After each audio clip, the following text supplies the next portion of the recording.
Has the Crate of Jericho been received by the WWE, or is it something completely different? Well, we're going to get into all of that and all the goings on Monday Night Raw on the Hitting the Turnbuckle podcast. Monday Night Raw from Cleveland, Ohio this week. We are just a week and a half away now from the Elimination Chamber, the final stop on the road to WrestleMania. And to be honest, we have a podcast prediction league uh, with us and the Hitting the Turnbuckle podcast and the 10 other podcasts. And we've all got this the same thing. Like, we're not really invested right now in what's going on. Normally, WrestleMania is the most exciting part of the year, right? You're looking forward to it. The money match has been made with Roman and Punk, but it's like, it's just flat right now. I don't know. Listen, you guys tell us. Is it still flat? Is WrestleMania has WrestleMania lost its grandeur? Right. For me personally, it did when the Undertaker lost his streak. That was the only thing. WrestleMania used to be those dream matches that you build up to. You had Angle Michaels before, and obviously there's been so many. Jericho Michaels as well. WrestleMania, Triple H Undertaker, WrestleMania 17, I think it was, or 18 or two, Hogan Rock. And, you know, I know this was not say generation ago, but you were you were always looking forward to WrestleMania. It was like that one show. I know it's now two shows, but it's like that one show a year where you would get those just sort of dream matches, right? And I know we use the term dream matches quite often in wrestling now, but yeah, I mean, the WWE for me, WrestleMania for me right now, just there's no excitement about it. And like I said, since the Undertaker lost his streak, I feel as if it's lost that mystique a little bit. Um, but look, we'll see. And look, what do you guys think about WrestleMania? Has it lost its streak? Has it lost its has it lost its magic now? I don't know. It's up to you. You guys tell us. But there is one place that we can only start, and during Raw this week, a crate was delivered, and this crate cannot be open until the Elimination Chamber, which is just, as I said, a week and a half away. Lots of speculation already about this is, and of course one name's name was on everybody's lips, and that name was the Ayatollah of rock and roller. That name was, of course, Chris Jericho. And is Chris Jericho the man that's been really a part of about you know always had the big sort of entrances, hasn't he, in WWE? If you remember his debut, for those of you that are old like me, you'll remember the Millennium Countdown, and it was him and when he interrupted The Rock, and we had the Save Us Y2J, the week of cryptic stuff going on. Weeks of cryptic stuff, sorry. We had all of that stuff. We had the time that he come out and never said a word when he returned. Obviously, we had the Rumble return. He's always been the man for the big occasions. So there's been a lots and lots of speculation that it is going to be Chris Jericho. However, that doesn't seem to be the case, because what we have been told, for Fightful Select reported this last night, was that Chris Jericho has had his AEW contract frozen because of some time he took off in 2025. Now, with that, I would always say that the dirt shit, and I love Fightful. I like anyone that, well, no, say like anyone. I mean, it's a couple of people that I wouldn't trust. But I would have thought that this would have come out some time ago about Jericho's contract being frozen, because there was so much speculation that Jericho was going to WWE at the back end of last year. And I don't know why it would have taken so long for Jericho's sort of contract stuff to come out. I would have thought that it would have been, back end of last year. If you really wanted to nip this in the bud, this could have been something that come out last year. I don't know why it's taken so long for this to come out, but it doesn't look like it is the Ayatollah of rock and roller, unless something's happened that they dirt sheets don't know about, which possible. It is possible, by the way, that that has happened. It's unlikely because the dirt sheets are normally pretty, reliable, depending on who you listen to, of course. Fightful generally really, really good. So now my my total instinct at the start was Jericho. That was the absolute one that I thought it was.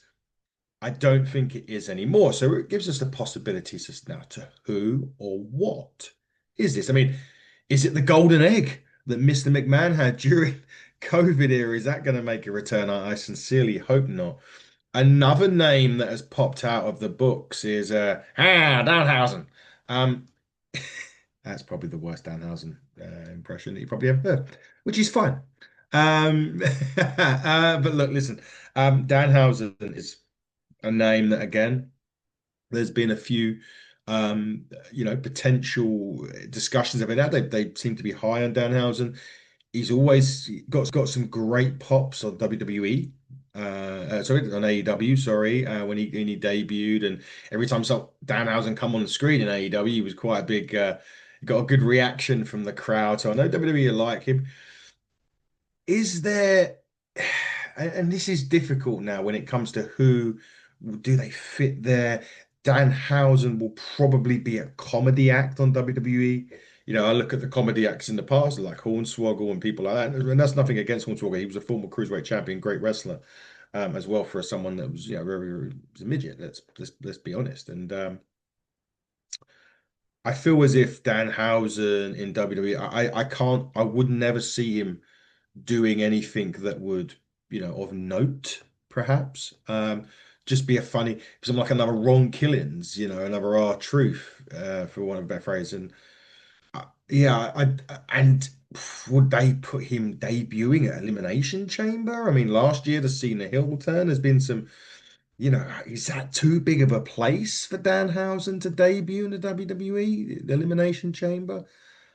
I mean, if you're debuting at a big event, I mean, a PLE, a WWE PLE, and you're getting this week and a half build at least, that would generally mean that WWE have got some big, big things for you. I wouldn't think that Danhausen would come in and do nothing after that. I mean, they must have a plan. Well, you'd think that they must have a plan for whoever's in the box, right? Or whoever's going to be thinking in the crate. And as Jim Cornette says, anyone that comes out of a box gets over. So, prime example right here. Will it be Danhausen? There's a one for you. What about the return of Seth freaking Rollins? Could it be Seth Rollins that comes out and appears to be the mystery man and the man in the black there? It hasn't been Seth over the last few weeks, but obviously who it is at the moment is not necessarily who it is when the big reveal happens. We all know that, right?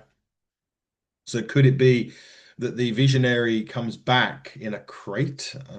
Well, again, I'm not too sure if he would. But again, these things have happened. Stranger things have happened in the past. Could it be Jinder Mahal? I mean, he was the champion that come out on Raw that night that disappointed everybody until Rock's music. Could it be The Rock? Could The Rock be back in WWE TV? Elimination Chamber. I mean, pretty much the last time we saw him, oh, he gave Cody his flowers and whatnot. But the last time we really saw him was Elimination Chamber last year, the WrestleMania. Sorry, no, Elimination Chamber, right? Yeah, it was Chamber. Surely, I can't remember. But there you go. I can't remember the last time we saw Rock, right? So could it be him? I haven't heard anybody else potentially coming into the WWE. So interesting to see who, if or what it may be. Well, guys, listen, you tell us who or what is this crate that has been on WWE Raw, and if it is somebody, who is it going to be? It's, as I said, it's seemingly not Chris Jericho. So we'll leave it up to you. Listen, a couple of notable things on Raw as well. We're not going to go into match by match by match by match. But we're just going to go into a couple of bits of what happened. One of the first things was Finn Balor and CM Punk made their match official for Elimination Chamber. CM Punk, Finn Balor coming out with Dom Mysterio and the returning JD McDonough to Monday Night Raw. Punk was really insinuating on this that the Finn Balor was pretty much being brought down by the Judgment Day. And he sort of used Dominic Mysterio as a bum that never defends his championship. He's got two titles, he never defends them. Well, he's been injured, Punk, for a start, but I get the point. Um, do I want to see the match? I mean, this is the thing. Like, they had their match on Raw a couple of weeks back. It was a great match. Really enjoyed it. But I just feel like it's obvious. Do you know what I mean? Like, it is obvious that Punk's going to win this.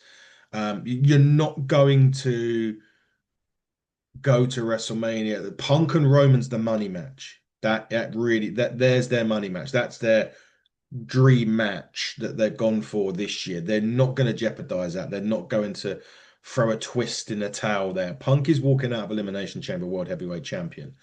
Finn Balor is going to be what Liv Morgan was for a period of time, especially in the Royal Rumble anyway, which was the nearly woman. Finn Balor is going to be the nearly man of the World Championship. In fact, the only time he did win the World Heavyweight Championship was when he injured his shoulder and had to relinquish it the very next night. So for me, it's a foregone conclusion who wins it. I'm going to enjoy the match. I think the match will be good. I'm sure there are going to be some shenanigans from the Judgment Day involved in that as well. But Finn and Punk, I will, I will enjoy, but I think the winner is so obvious already that it's a little bit, you know, it's something like, do you really want to see it again? As my light keeps flashing. No, there's no Undertaker in here, everybody. Don't worry, it's just my light. Um, so yeah, Finn and Punk. Yeah, looking forward to it, but it's going to be a match that we all know was going to happen. That's for sure. Liv and Stephanie Vaquer had a bit of backstage group beef again.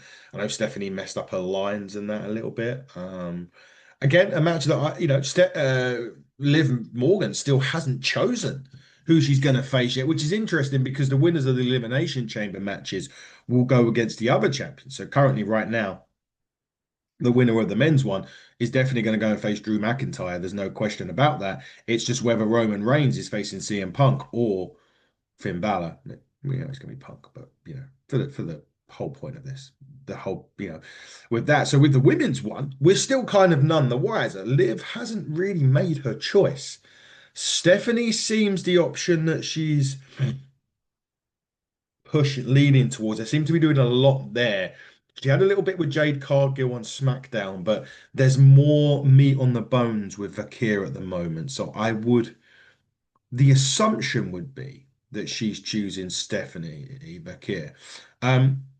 That would mean, however, that both Chamber people would be picking the SmackDown champion, which that's fine.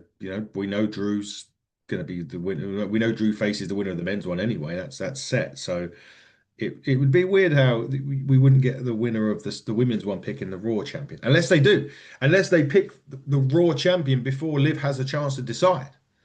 If Liv doesn't decide by the Elimination Chamber, she may have to face Jade Cargill or she may have to face Stephanie Vakir because the other person has made their choice.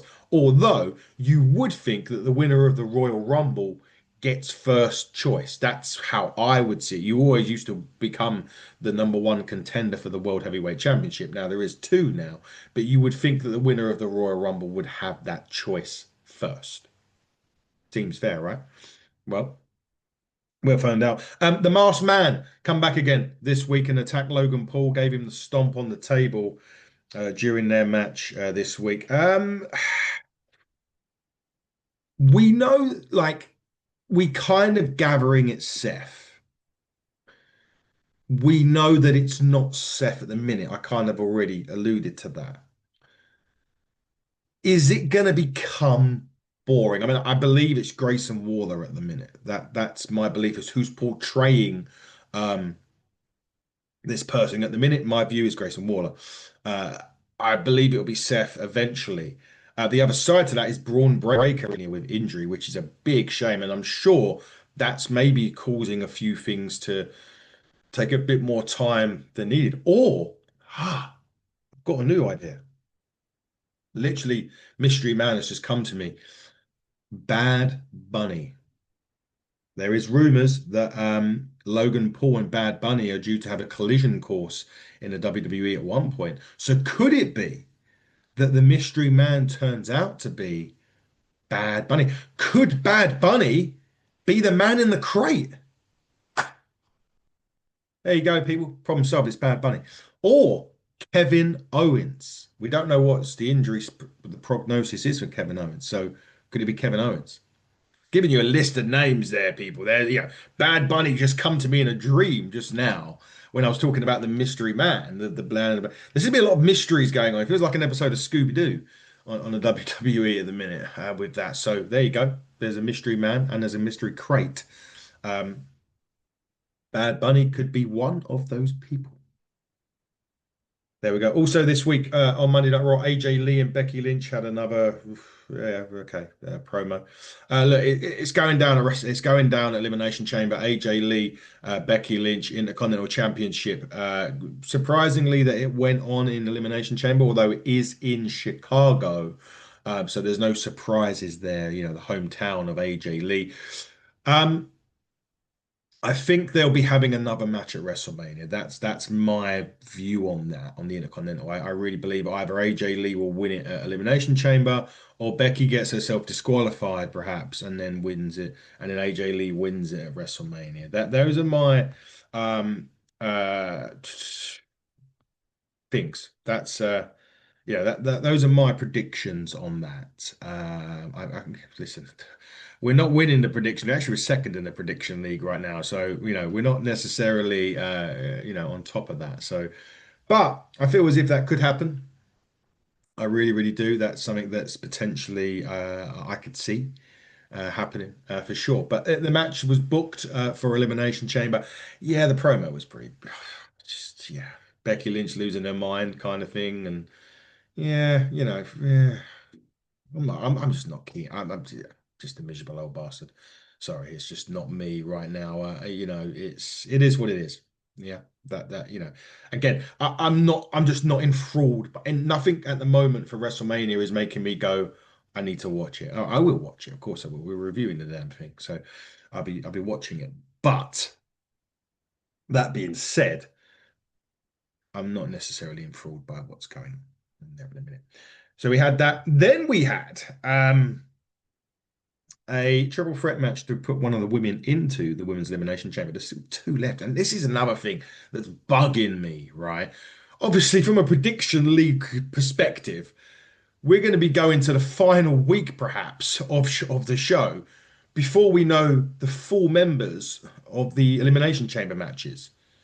So we've got to try and predict these things within like 3 or 4 days, which I don't think is very fair for us doing it. But normally with the WWE, they are locked in with about, by this time, usually, they are locked in. They do some tags, maybe some 6-person matches. They'll do some kind of uh, big segment with them all in the chamber or big segment with them all around. They're not even there yet. We're like a week away, a week and a half away. We got 2 SmackDowns and a Raw left. And we're not even at a point where we know who's definitely in it or not. We have ideas, of course we do, but we're none the wiser. And this so frustrates me. The WWE used to be so good at that. We used to know good time in advance who was going to be in there. And we could, predict from a prediction purposes, but also from just like a purposes of wanting to watch the match. I mean, like we would know by now that, as I said, they would be doing these triple threat matches or some kind of matches, that would with the participants in there. And to have them not be fully locked in yet is pretty poor. The women's one this week was Bayley, Asuka, and Nattie, and Asuka picked up the victory. Again, Maxine attacks Nattie at the end of this as well. Um, Nattie Neidhart, still probably the best wrestler on that roster. She has changed her gimmick into this mixed martial art badass and is still jobbing. What the fuck does she have to do to start getting respect over there? I know that she probably loves working there. She's been working there for so long now. She has been one of WWE's biggest waste of talent because she has got so much talent now and now, not now, but she's always had so much talent. She's always been this, if not the best, within the top three of their women's roster. She comes back with this gimmick. She goes to the NWA, fights Kenzie Page in a match that we're never going to be able to see because the WWE won't release the footage. She comes finally back to the WWE recently with this gimmick and has lost everything, has lost nearly every match. What's the point?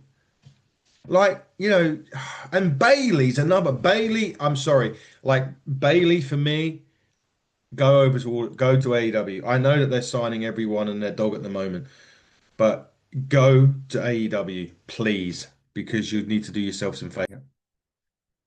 Bayley needs to go to AEW. For me, she's been around. She's doing nothing in WWE. She's not going to be Elimination Chamber. Maybe her and Lyra will go to WrestleMania and be a tag team. But I think I think it's a time for Bayley to explore something new. I would have said the same for Nattie, to be quite honest with you, but I think Nattie is kind of, she's kind of cool where she is. Like I feel as if she does a lot of.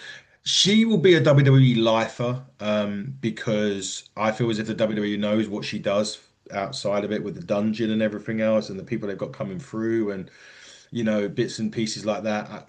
And Natty, I'm not being again. I don't mean disrespect when I talk about age here because I'm 42.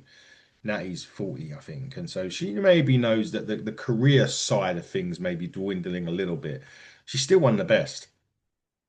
And that's why it's so frustrating that she can't do it. That's why she's not winning matches and stuff. So I don't think she'll go to All Elite. Bayley absolutely needs to. I feel as if Bayley needs to test that water and go elsewhere. I feel for the sake of her, right? Because she's been there 10 or so years. She's done it all in the WWE, and I don't think there's anything left for her.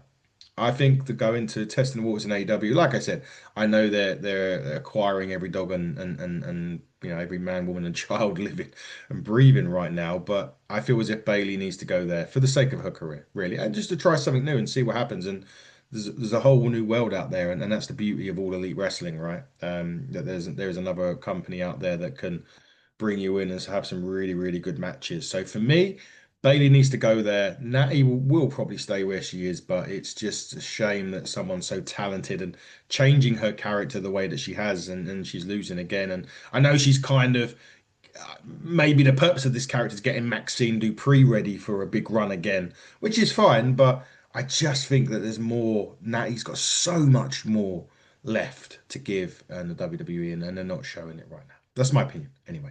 Um, and finally, the men's one this week: Javon Evans, Gunther, and Dominic. This is quite a unique triple threat match. There was a very good triple threat match as well, I must say. Javon Evans actually picked up the victory in this. I was quite surprised by that. If I'm being totally honest with you, I fully expected Gunther to win this.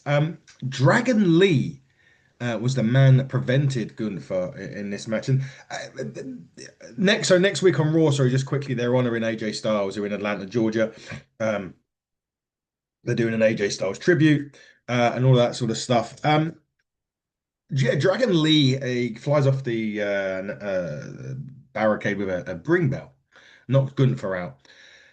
Are we expecting to believe that the man that killed John Cena's career there, and the man that killed AJ Styles' career, and no disrespect to Dragon Lee, but are we really expecting Dragon Lee to be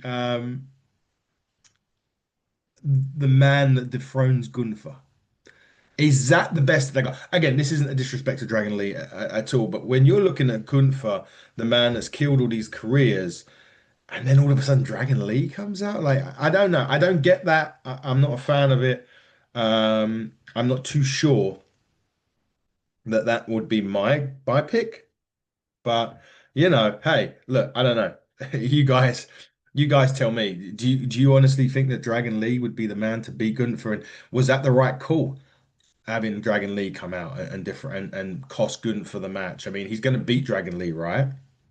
We would assume that. We'd all sit here and assume that would be the one thing that happens. Is he though? Is another thing. We'll find out. Raw goes off the air. Sorry, we'll find out as Raw continues next week. But yeah, lots of different questions and everything else needs to be answered. Who is in the crate? Who's the masked man? And who will the winners of the Elimination Chamber choose? We'll find out in the next couple of weeks. But look, keep it locked hitting the turnbuckle, right? We've got some great stuff coming up. We've got some more interviews coming up. NWA returns this week, everybody. Fiona Lochran has watched it. So we get to go and review that. AEW will be out. TNA will be out as well. So keep it up. You want to go and see some TNA interviews, hit the special interviews button below. I am in the process of creating a new playlist, especially for TNA specials or exclusives. So they will be in there as well. The Righteous was the most recent one that we done just last week. If you dig what I'm saying, they were a great interview. So go and check that out as well. But look, from me, Adam Cousins, a big thank you to you all for viewing us on YouTube. Our viewing figures, I don't know what the hell has happened, but you guys are tuning in your droves. We are halfway to beating last year's viewing already on the channel. I can only thank you guys for that because you're the ones that are tuning in. So please continue to tune in and watch us on the Hitting the Turnbuckle podcast. And until we're back with NWA, everybody, buckle down, stay safe, and goodbye to you guys.